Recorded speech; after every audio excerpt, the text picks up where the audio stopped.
An event, seen from one point of view, gives one impression.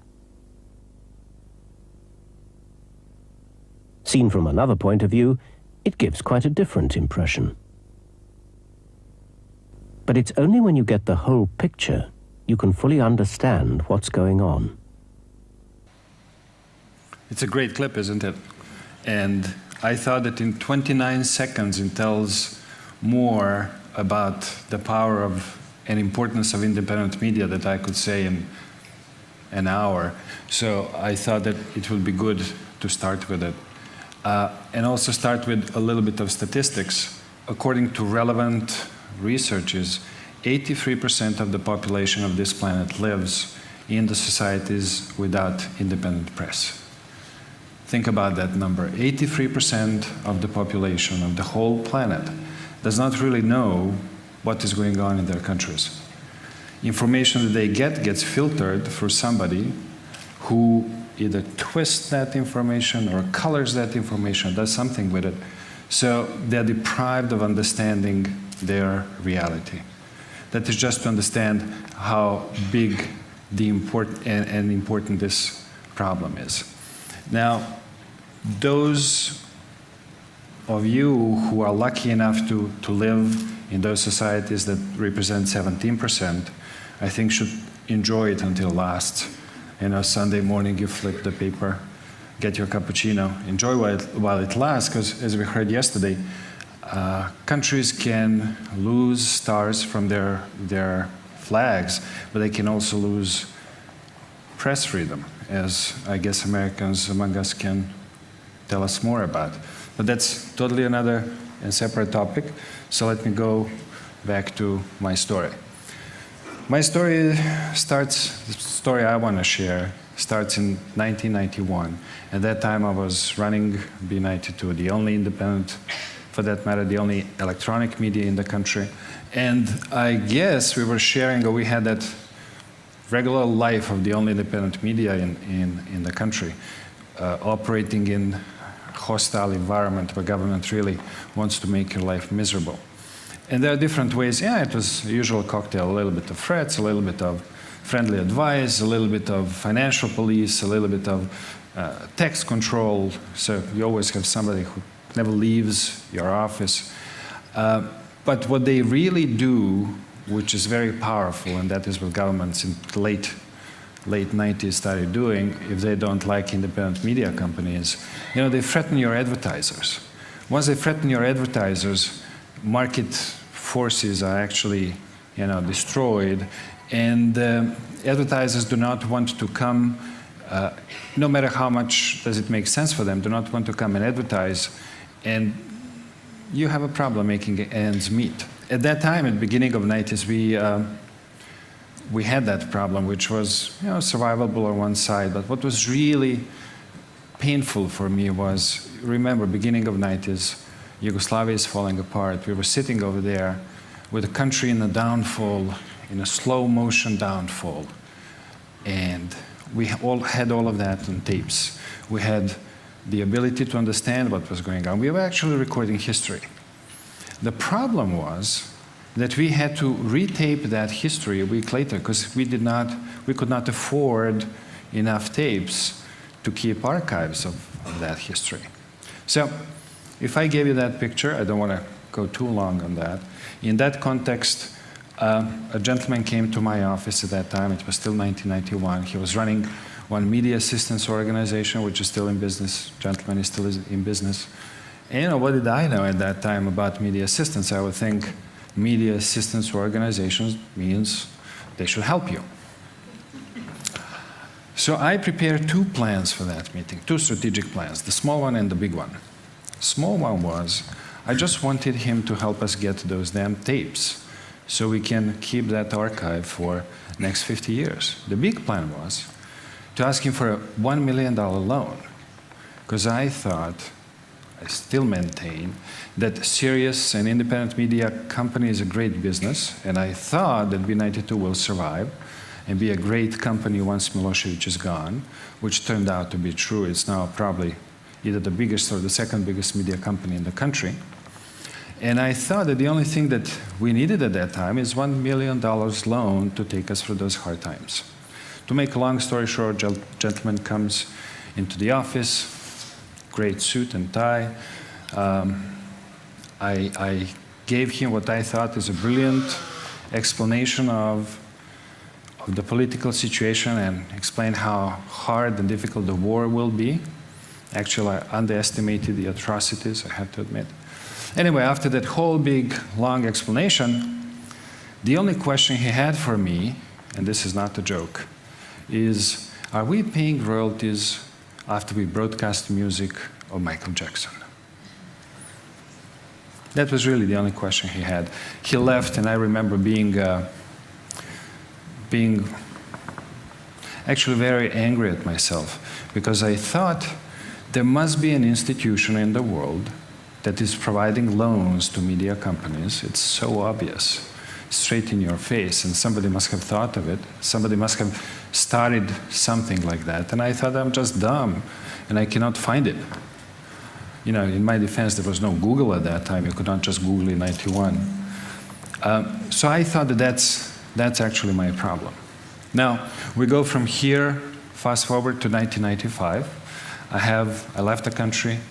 I have a meeting with George Soros, trying for the third time to convince him that his foundation should invest in something that should operate like a media bank. And basically what I was saying is very simple. You know, forget about charity, it doesn't work. Forget about handouts, $20,000 do not help anybody. What you should do is you should treat media companies as a business. It's business anywhere. Media business or any other business, you know, it needs to be capitalized. And what these guys need actually is access to capital. So, third meeting, arguments are pretty well exercised. At the end of the meeting, he says, look, it is not going to work. You will never see your money back, but my foundations will put $500,000 so you can test the idea, see that it will not work. He said, I'll give you a rope to hang yourself. I knew two things after that meeting. First, under no circumstances I want to hang myself. And second, that I have no idea how to make it work. See, at the level of a concept, it was a great concept, but it's one thing to have a concept, it's a totally separate thing to actually make it work.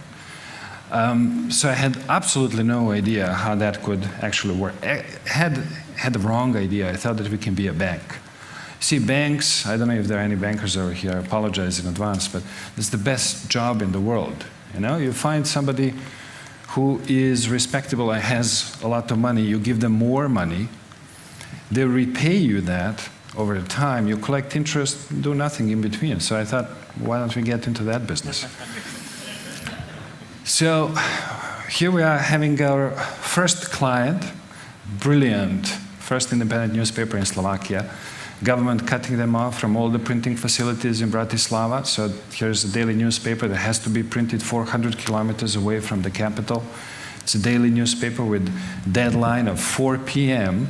That means that they have no sports, they have no latest news, circulation goes down. It's a kind of very nice, sophisticated way how to economically strangle a daily newspaper. They come to us with a request for a loan. The only way for them to survive is to get printing press. And we say, that's fine, let's meet, you will bring us your business plan, which eventually they did. We start the meeting. I get these two pieces of paper, not like this, A4 format, so it's much bigger. A lot of numbers there, a lot of numbers, but however you put it, numbers do not make any sense. And that's the best they could do, really the best that they could do. So that is how we understood what our method is. It's not a bank. We had to actually go into these companies and earn our return by fixing them, by establishing management systems, by providing all that knowledge, how do you run a business on one side, while they all know how to create content. Just quickly on the results, over these 10 years, $40 million in affordable financing, average interest rate 5 to 6%. Lately, we are going wild, charging 7% from time to time. We do it in 17 countries of the developing world. And here is the most stunning number. Return rate, the one that Soros was so worried about, 97%. 97% of all the scheduled repayments came back to us on time. What do we typically finance? We finance anything that media company would need, from printing presses to transmitters. What is most important is we do it either in form of loans, equities, lease, whatever is appropriate for supporting anybody. But what is most important here is, who do we finance? We believe that in the last 10 years, companies that we financed are actually the best media companies in the developing world. That is the who is who list. And I could spend hours talking about them, because they're all kind of heroes, and but I'll give you just maybe one, and depending on time, I might give you 2 examples. Who do we work with? See, we started working in Eastern and Central Europe, moved to Russia. Our first loan in Russia was in Chelyabinsk. I bet half of you had never heard for that place. In the south of Russia, there's a guy called Boris Nikolaevich Kirshin, who is running an independent newspaper there. The city was closed until early 90s because, of all things, they were producing glass for Tupolev planes. Anyway, he's running an independent newspaper there. After 2 years working with us, he becomes the most respected newspaper in that small place. Governor comes to him one day, actually invites him to come to his office. He goes and sees the governor. The governor says, Boris Nikolaevich, I understand you're doing a great job and you are the most respected newspaper in our district, and I want to offer you a deal. Can you please give me your newspaper for next 9 months? Because I have elections, there are elections coming up in 9 months. I will not run, but it's very important for me who is going to succeed me. So give me the paper for 9 months, I'll give it back to you. I have no interest in being in media business. How much would that cost? Boris Nikolaevich says it's not for sale. Governor says we will close you. Boris Nikolaevich says no, you cannot do it. 6 months later, the newspaper was closed. Luckily, we had enough time to help Boris Nikolaevich take all the assets out of that company and bring it into a new one, to get all the subscription lists, rehire staff. So what governor got is an empty shell. But that is what happens if you're in business of independent media and if you are a banker for independent media. So, sounds like a great story. Somewhere down the road, we opened a media management center. We started our media lab. Sounds like a real great story. But there is a second angle to that. The second angle, like in this clip. If you take camera above, start thinking about these numbers again. $40 million over 10 years, spread over 17 countries. Not too much, is it? It's actually just a drop in the sea. Because when you think about the importance, some of the issues that we were talking about last night, this last session we had about Africa and these hypothetical $50 billion destined for Africa, all of those, not all, half of those problems mentioned last night, government accountability, corruption, how do you fight corruption, giving voice to unheard, to poor, it's why independent media is in business. It's why it was invented. So from that perspective, what we did is just really one drop in the sea of that need that we can identify. Now, ours is just one story. I'm sure that in this room there are like 15 other wonderful stories of nonprofits doing spectacular work. Here is where the problem is. And I'll explain to you as well as I can what the problem is, and it's called fundraising. Imagine that this third of this room is filled with people who represent different foundations. Imagine 2/3 over here running excellent organizations, doing very important work. Now imagine that every second person over here is deaf, was not here, and switch the lights off.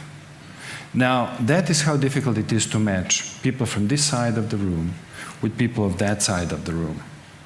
So we thought that some kind of a big idea is needed to reform, to totally rethink fundraising. You know, instead of people running in this dark trying to find their own match who will be willing to, has the same goals, instead of all of that, we thought there's something new needs to be invented. And we came up with this idea of issuing bonds, press freedom bonds. If there are investors willing to finance US government budget deficit, why wouldn't we find investors willing to finance press freedom deficit? We've decided to do it this fall. We will issue them in probably nominations of $1,000. I don't want to advertise them too much, that's not the point. But the point is, if we ever survive to actually issue them, find enough investors so this can be considered a success, there's nothing stopping the next organization to start to issue bonds next spring, and those can be environmental bonds. And then 2 weeks later, Iqbal Kadir can issue his electricity in Bangladesh bonds. And before you know it, any social cause can be actually financed in this way. Now we do daydreaming in 11:30 with 55 seconds left, but let's take the idea further. You do it, you start it in the States because it's, you know, concept very, very close to American minds, but you can actually bring it to Europe too. You can bring it to Asia. You can, once you have all of those different points, you can make it easy for investors. Put all of those bonds at one place and they sit down and click. Once you have more than 10 of them, you have to develop some kind of a metrics. What do investors get? On one side, financial, on the other side, social. So that brings the idea of some kind of rating agency. Morningstar type. Says, you know, social impact over here is spectacular, 5 stars. Financial, they give you 1%, only 1 star. Now, take it to the last step. Once you have all of that put together, there's not one reason why you couldn't actually have a marketplace for all of that. Why you cannot dispose of all of those bonds in a pretty quick way. And in that way, organize a financing so there are no dark rooms, no blind people running around to find each other. Thank you.